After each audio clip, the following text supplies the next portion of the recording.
Toronto putting the brakes on reopening. I recognize that these actions will have economic impacts, and I am truly sorry for this. The city announcing stricter measures as COVID cases reach an all-time high. What rules to follow starting this weekend? Plus, walking into a situation you don't know what's going on, how many people are there, what they're up to. in Peel, bylaw officers are keeping busy making sure people are following guidelines as cases there also surge. We check in with 2 Brampton bylaw officers to find out what it's like to enforce the rules. And the trial of Alec Manassian gets underway, the man responsible for killing 10 people in the Yonge Street van attack, what his defense is arguing. Good evening, I'm Kelda Yoon. Toronto is taking a step back from its reopening plans, instead unveiling today tougher restrictions to fight COVID-19. The provincial government was set to lift some restrictions starting Saturday, but with Toronto reporting another record number of cases today, the city is slamming on the brakes. Chris Glover reports.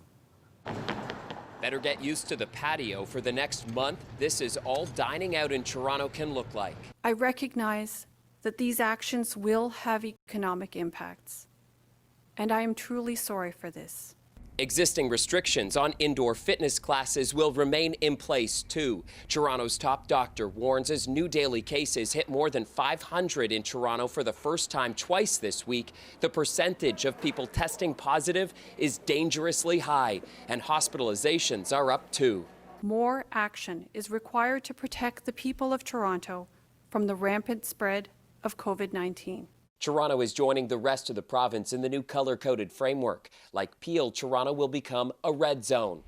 That's actually less restrictive than the modified Stage 2 we've been under, and starting Saturday would have allowed for things like indoor dining with reduced capacities. But given the unique crisis in Toronto, the mayor supports the specific restrictions the top doctor is serving up. That's not the news she or I wanted to convey to you, and I know it isn't the answer that many businesses want to hear. But we need to take these unprecedented actions in order to get this virus under control. Not long ago, local authorities complained their hands were tied by the province. In September, Toronto's mayor wanted to shut down strip clubs, but said he didn't think he could. The city's ability on its own to legislate such places closed is questionable. And with the protocols they're bringing forward, I will continue to support them. Now, though, the Premier is allowing regions to chart their own COVID course, even if it hurts business. I rely on health and science. That's number one. The economy is slightly behind that. Toronto, Peel, and Ottawa were all put in the same modified Stage 2 in October. While cases in the GTA spiked, the problem eased in Ottawa.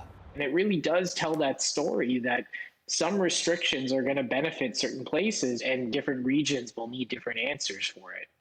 Just like in Peel, Toronto officials are also strongly recommending people to keep it just to their household and only to go into other people's private homes in emergency situations. Now, the clock resets on these new restrictions on Saturday, and then they will be in place for the following 28 days. Chris Glover, CBC News, Toronto. Taking a look at the bigger picture in our province, today Ontario reported 1,388 new COVID cases. That is another record, and it has some, once again, calling on the province to do more. Tracking on course with jurisdictions like Europe that ended up overwhelming their hospital systems in the second wave and needed full lockdowns, and seems to be falling on deaf ears. The number of people in hospital with the virus hit the highest point in this second wave.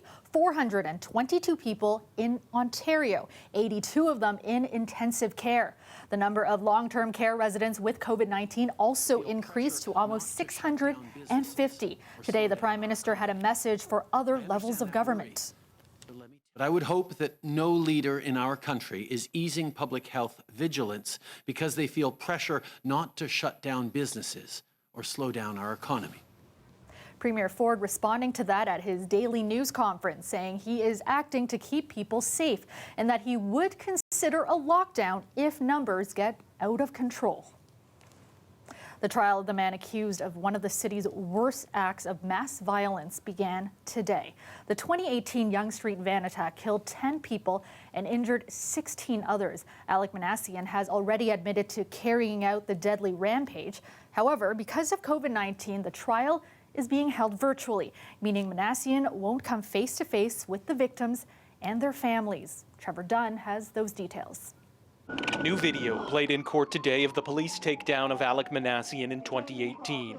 Officer Ken Lamb finding Minassian at the end of his deadly rampage, ordering him to the ground and making the arrest. Minassian is still in custody, participating in his trial from the Toronto South Detention Centre. Justice Anne Malloy, the Crown and defense lawyers are all taking part via Zoom from separate locations. As the teleconference began, Minassian was read his charges: 10 counts of first-degree murder, 16 counts of attempted murder. I'm entering a plea of not criminally responsible for all counts, Minassian said. His lawyer, Boris Batinsky, clarified that he is pleading not guilty, but he said Minassian did cause the deaths of 10 people and he intended to kill 16 more. Minassian admitted to the attack hours after it happened. I was driving down Yonge because I knew it would be a busy area, and then as soon as I saw there were pedestrians, I just decided to go for it. With the court knowing who did it, the trial will focus on why. The only issue in this trial, Batinsky said, is the criminal responsibility of Mr. Minassian. I want to know the pain he caused for so many people. Minassian's mental state isn't the only issue in this trial for Elwood Delaney. His grandmother, Dorothy Sewell, was killed in the attack. Victims and their families can follow the trial on Zoom, while members of the public can watch it at the Metro Toronto Convention Centre. But with no courtroom, they won't see Minassian in person, and he won't see them at all. Him not being able to see what he has caused is going to be, I think, hard for a lot of the victims to have to go through that way. I want him to see that, not just hear about it. I want him to see the pain in their faces as they sit there in the courtroom watching them. And there likely was pain in their faces today as prosecutor Joseph Callahan read a description of Minassian's rampage. Part of an agreed statement of facts, he recounted in graphic detail the death and injury of every victim that day. With what happened on Yonge Street established as fact, the trial will now focus on testimony from experts in psychiatry and psychology and what happened in Minassian's mind. Trevor Dunn, CBC News, Toronto. 2 men have been arrested in the weekend shooting in North York that left a 12-year-old boy with life-threatening injuries. Police say the boy was simply at the wrong place at the wrong time. Tonight, the 2 suspects are facing dozens of charges. Greg Ross has more. The boy still remains in critical, life-threatening conditions. Interim Police Chief James Raymer giving this update on the condition of a 12-year-old boy who was shot Saturday afternoon while walking home from shopping with his mother. This cell phone video, taken just moments after the shooting from a nearby apartment, shows a group of people frantically trying to help the 12-year-old boy who is suffering from a gunshot wound to his neck. Raymer says the 2 men responsible are now behind bars. We have arrested 2 individuals who are facing 28 charges, including the very serious charges of attempt murder, discharging a firearm with the intent to wound or endanger life, aggravated assault, and possession of restricted weapons without a license. Officers arrested 24-year-old Rayshawn Chambers and 25-year-old Joanne Smart, both of Toronto. Police say they were carrying 3 loaded guns at the time. The suspects were in a Canadian Tire store in the Bay and Dundas area, and when they exited the store, they were confronted and met by the officers who engaged them and arrested them. Police say Chambers and Smart waited here in this apartment building parking lot for their intended targets. And when they arrived in another car, police say Chambers and Smart opened fire. And according to police, a stray bullet from that gunfire ended up hitting the 12-year-old boy who was walking on the sidewalk on the other side of Jane Street. It kind of sounded like fireworks. These teens live in the building where the shooting happened. They had just gathered with friends to eat some food on Saturday afternoon.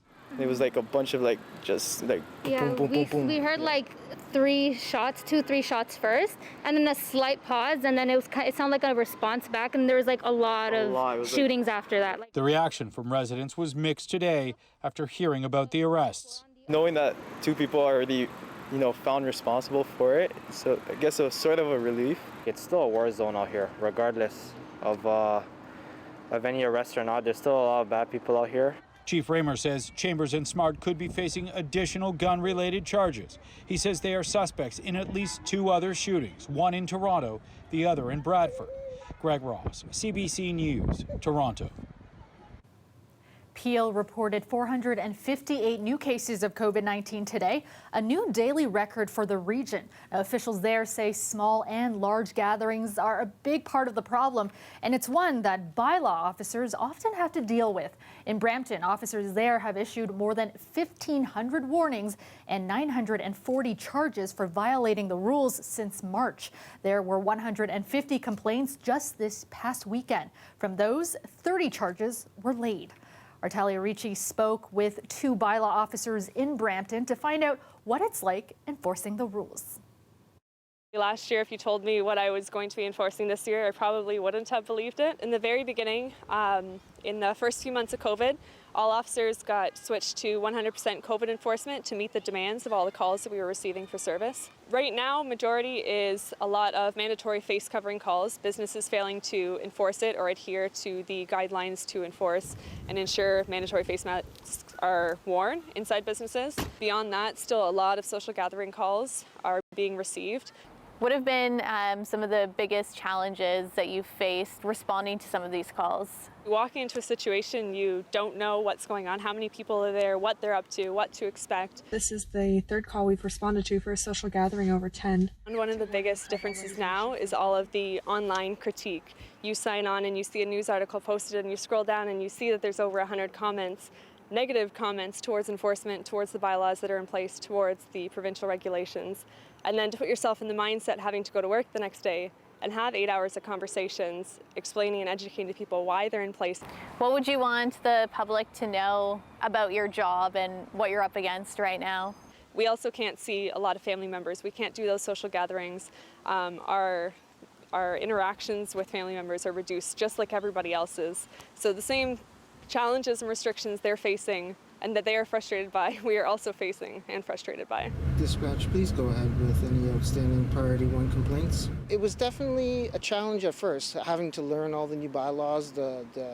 First it was the Emergency Act, then it was the Reopening Ontario Act, and then there was the mask bylaw, and then they brought in the social distancing bylaw. And it was brand new to everybody, right? Like, there wasn't a playbook for all of this.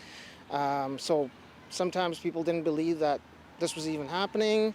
Funny little story, I remember first showing up to one of the first calls that I went to. As we approached the house, everyone ran to the backyard. I remember people flying over fences, and then other people went inside the house, and then all the lights shut off. At that point, people didn't know what was expected. Now, obviously, we come in first offense. We might just talk to the individual, educate them, have them comply, and then it's a progressive sort of thing, right, that we do in terms of enforcement.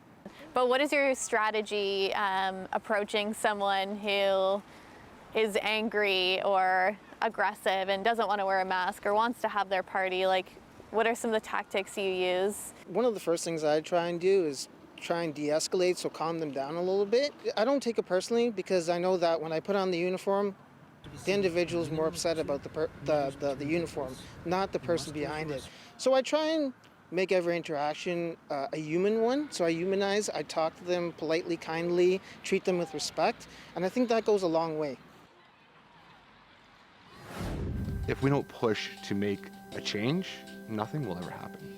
And we'll continue to watch our parents suffer.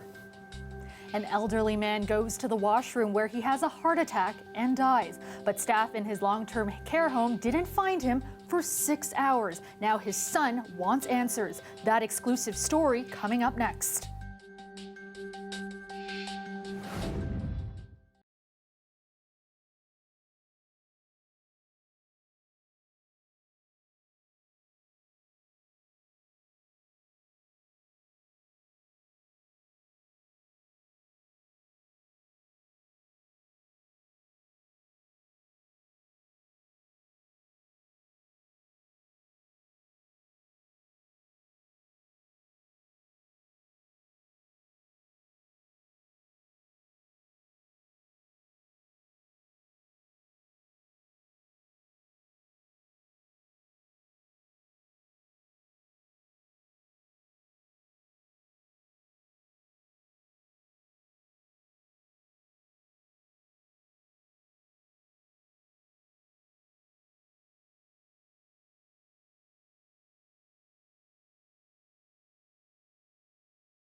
The weather is brought to you by Trane, the most reliable heating and cooling brand. We test, so it runs. It's hard to stop a train. Partly cloudy tonight with a bit of light rain developing overnight after a record-breaking day. Meteorologist Colette Kennedy joins us now. And Colette, we've really been spoiled. Another day that felt like May. Alas, I know all the good things must come to an end. Thanks, Kelda. After just an incredible week, a week where, hard to believe we are in the month of November, record set again today, many of them in Ontario. It's time to say goodbye. Hope everyone has enjoyed it. We do have the front that's going to be pushing in and changing things up. So kind of back to reality, I guess, is one way to put it. Yes, the temperatures then will be kind of falling through the day tomorrow. So we'll actually reach our daytime highs, and they won't be record setting early in the day, and then the temperature will continue to cool off. But what happens is we become closer to seasonal, actually still a teeny bit above, but just not, 3 times like we were today with the unofficial high in Toronto, 24.1, when we should be closer to 8 degrees. And that just smashed that old record from 1975 at 17.8. So your daytime highs all across southern and eastern Ontario, just incredible numbers, bookended with Windsor at 24 and the nation's capital at 23 degrees. Barrie, you were faring okay as well there, with those basically mid-20s. But this is what happens. So we still have the dry conditions now, but that front, as it is approaching, showers developing soon here as we're getting after midnight towards southwestern Ontario. A few embedded thunderstorms, yes, the possibility is there because this much colder air, sharper, that is going to be pushing under much warmer air with a bit of humidity that we had there into southwestern Ontario. And then it comes through in the overnight hours towards the Golden Horseshoe, into cottage country as well, lingering into tomorrow morning. Now, if you do have some kind of plans for Remembrance Day at 11 o'clock that you're trying to be outside, of course, safely, as they're sort of wanting us to not gather, I do want you to notice that in many cases, southwestern Ontario, you'll be clearing out, drying up around Barrie into cottage country, and even most of the GTA will be drying out as well. So at least if you are stepping outside, perhaps with family or just social distancing with a couple of friends, that things should be looking better in terms of the conditions. Then we're drying out, winds turn towards the west, clearing, but cooling down as well. So tonight, those temperatures, again, as I mentioned, thunderstorms, potential, it's there. Then temperatures are really falling through the day. Look at these numbers by tomorrow afternoon into the early evening for southwestern Ontario. It's going to take some getting used to, right? Overnight tonight, they'll kind of dip a little bit and by morning 18, and then coming down into the afternoon. This is nothing compared to where they're going. That's right, by tomorrow evening, 2 degrees the overnight low. And this is what I mean, closer to seasonal, especially as we get towards Saturday and Sunday, the next chance, Kelda, that will have some wet weather coming back in again. That'll also take some getting used to, right? It's been dry for quite a spell.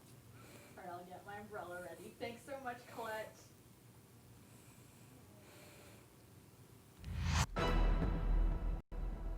A Brampton man whose father died in a long-term care home is calling for stiffer penalties for facilities that repeatedly break the law.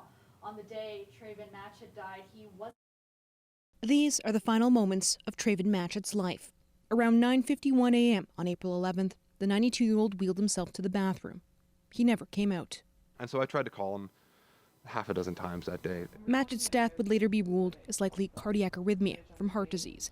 But when his son reviewed the footage from his room that day, he discovered no employee at Extended Care Halton Hills had checked on his father for more than 6 hours.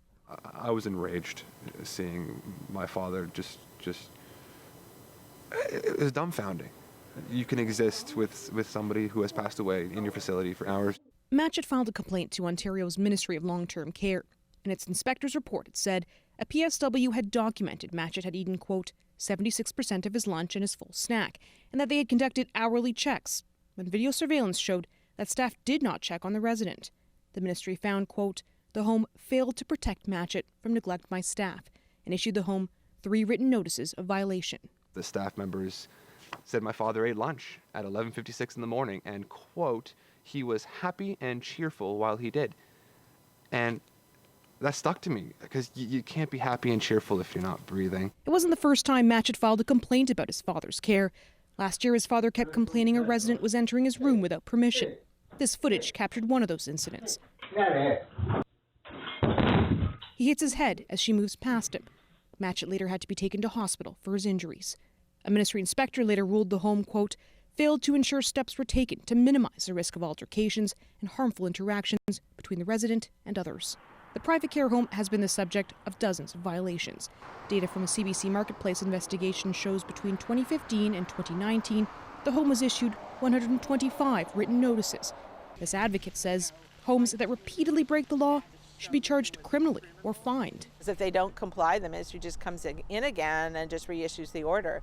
And so we see homes having violation after violation, order after order. No one from Extendicare was available to speak to CBC for an interview, but in a statement it said in part, quote, we update our policies and procedures to reflect the advice of ministry inspectors and provide education to our team members to reflect any issues that are identified. Ontario's Minister of Long-Term Care declined to speak to us, but the ministry said, quote, repeated non-compliance is taken seriously.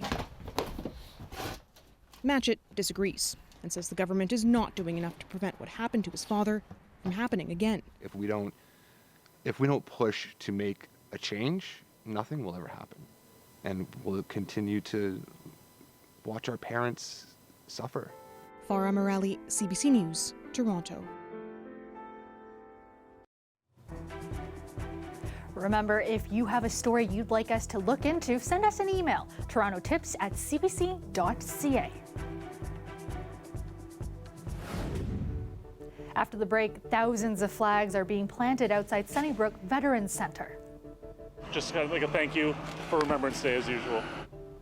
We'll tell you more about Operation Raise a Flag coming up.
On the eve of Remembrance Day, 37,500 Canadian flags are being planted outside of the Sunnybrook Veterans Centre.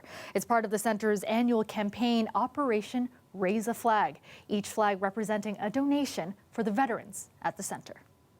Planting some flags to just show our support to the veterans that are here in the Veterans Wings. Just kind of like a thank you for Remembrance Day as usual. This year, of course, Remembrance Day is very different because of the pandemic, but it's also still very important for our veterans here to know that they are remembered and that they're being honored.